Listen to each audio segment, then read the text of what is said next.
अंग्रेजन सा जंग करे तो आजादी यारी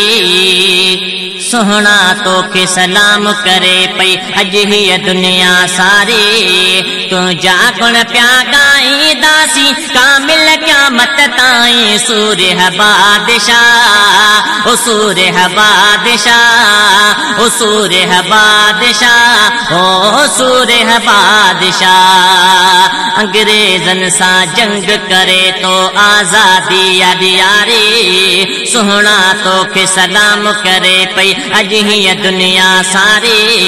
तो जागुण प्या गाई दासी कामिल क्या मत ताई सूर्य बादशाह ओ सूर्य बादशाह ओ सूर्य बादशाह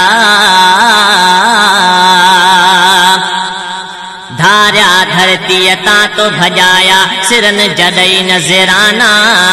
हुरन जी हलंदी गाल सदाई गुजरन चाहे जमाना धार्या धरती ता तो भजाया सिरन जडई नजराना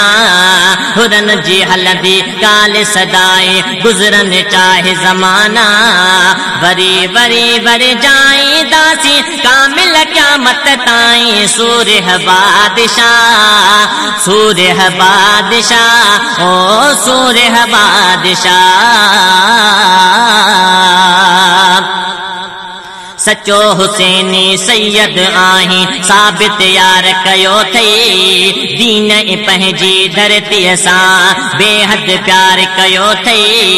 सचो हुसैनी सैयद आही साबित यार कयो थई दीन पंहिंजी धरती सां बेहद प्यार कयो थई दिल सां तोखे चाहींदासी कामिल क़यामत ताईं सूर्य बादशाह ओ सूर्य बादशाह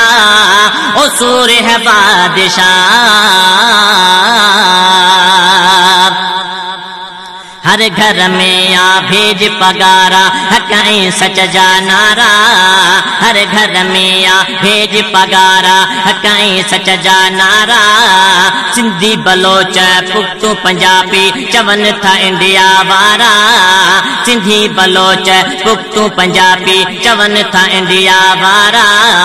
तो सानी हुन भाई दासी कामिल क़यामत ताईं सूर्य बादशाह ओ सूर्य बादशाह ओ सूर्य बादशाह ओ सूर्य बादशाह जालिम अगियां झुकणो नाहे प्यारा पैगाम अव्हां जो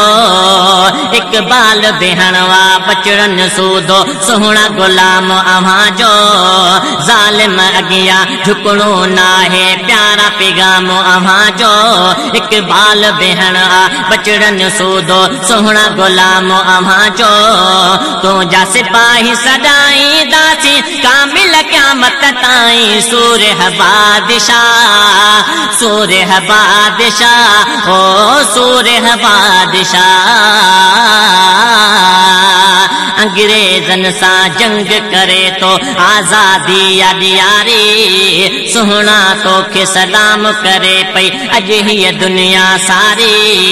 तो जागुण प्या गाई दासी कामिल क़यामत ताईं सूर्य बादशाह सूर्य बादशाह ओ सूर्य बादशाह।